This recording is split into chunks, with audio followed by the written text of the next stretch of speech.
स्वागत है आपका एक और नई वीडियो के साथ। मैं हूं आपका होस्ट आदित्य और आप देख रहे हैं व्रत कथाएं। तो शुभारंभ करते हैं। मकर संक्रांति से कई पौराणिक मान्यताएं जुड़ी हैं। माना जाता है कि इस दिन सूर्य अपने पुत्र से मिलने उनके घर जाते हैं। इस दिन मकर संक्रांति की कथा सुनने से शनि दोष खत्म होता है।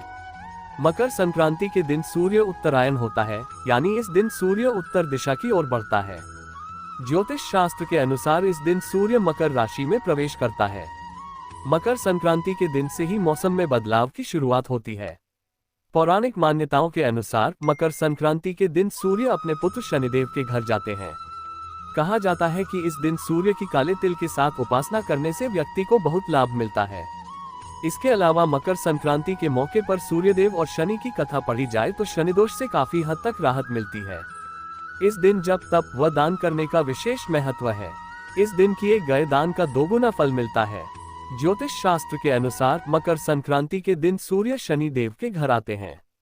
इस दिन सूर्य शनि की राशि मकर में प्रवेश करेंगे। आपको बता दें कि पहले शनिदेव की राशि कुंभ थी, लेकिन जब सूर्य देव शनिदेव से प्रसन्न हुए तो उन्होंने उन्हें एक और राशि यानी मकर राशि प्रदान कर दी। मकर संक्रांति के दिन सूर्यदेव और शनि की कथा पढ़ने से आप शनि दोष से काफी हद तक राहत पा सकते हैं। तो आइए जानते हैं मकर संक्रांति की कथा। पौराणिक कथाओं के अनुसार सूर्य देव और शनिदेव में अच्छे संबंध नहीं थे। दरअसल इसका कारण था सूर्य देव का शनि की माता छाया के प्रति उनका व्यवहार। दरअसल शनि देव का रंग काला होने के कारण सूर्य देव ने उनके जन्म के दौरान कहा था कि ऐसा पुत्र मेरा नहीं हो सकता। इसके बाद से सूर्य देव ने शनि देव और उनकी माता छाया को अलग कर दिया था। जिस घर में वह रहते थे उसका नाम कुंभ था। सूर्य देव के ऐसे व्यवहार से क्रोधित होकर छाया ने उन्हें श्राप दे दिया था। माता छाया ने सूर्य देव को कुष्ठ रोग का श्राप दिया था, जिससे क्रोधित होकर सूर्य देव ने छाया और शनिदेव का घर जलाकर राख कर दिया था। सूर्य देव के पुत्र यम ने सूर्य देव को उस श्राप से मुक्त किया था। साथ ही उनके सामने मांग रखी थी कि वह उनकी माता यानी छाया के साथ अपने व्यवहार में बदलाव लाएं। इसके बाद सूर्यदेव छाया और शनिदेव से मिलने के लिए उनके घर पहुंचे थे।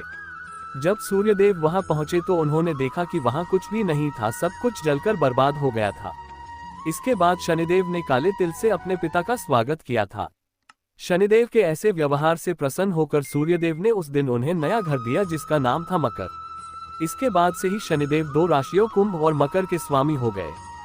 शनिदेव के इस व्यवहार से प्रसन्न होकर सूर्यदेव ने उन्हें ये भी कहा कि जब भी वह मकर संक्रांति के मौके पर उनके घर आएंगे तो उनका घर धन धान्य से भर जाएगा।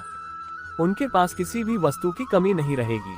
साथ ही यह भी कहा कि इस दिन जो लोग भी मकर संक्रांति के मौके पर मुझे काले तिल अर्पित करेंगे उनके जीवन में सुख समृद्धि आएगी। इसलिए मकर संक्रांति के मौके पर सूर्य देव की पूजा में काले तिल का इस्तेमाल करने से व्यक्ति के घर में धन धान्य की कोई कमी नहीं रहती है। पौराणिक मान्यता के अनुसार मकर संक्रांति के दिन ही मां गंगा धरती पर अवतरित हुई थी और भागीरथ राजा के साथ पीछे पीछे कपिल मुनि के आश्रम से होती हुई गंगा सागर तक पहुंची थी। तभी से यह मान्यता है कि मकर संक्रांति के दिन धरती पर पहुंची मां गंगा के पावन जल से स्नान करने से मोक्ष की प्राप्ति होती है और सभी पापों का नाश होता है। गंगा के पावन जल में स्नान करने से सभी कष्टों का निवारण भी हो जाता है। भक्तगण मकर संक्रांति के दिन मुख्य रूप से गंगा स्नान करते हैं और गंगा सागर में मेले का आयोजन भी किया जाता है।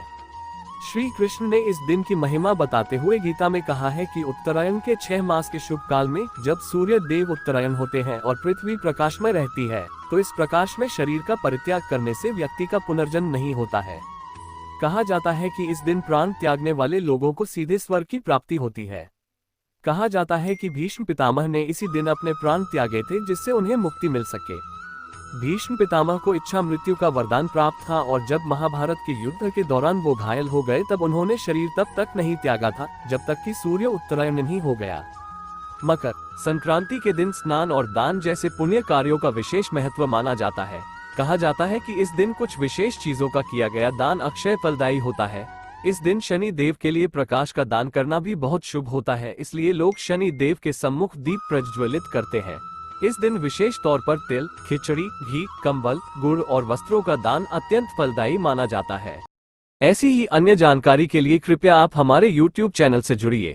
चैनल को सब्सक्राइब कीजिए, वीडियो को लाइक और शेयर कीजिए और पुण्य लाभ अर्जित कीजिए।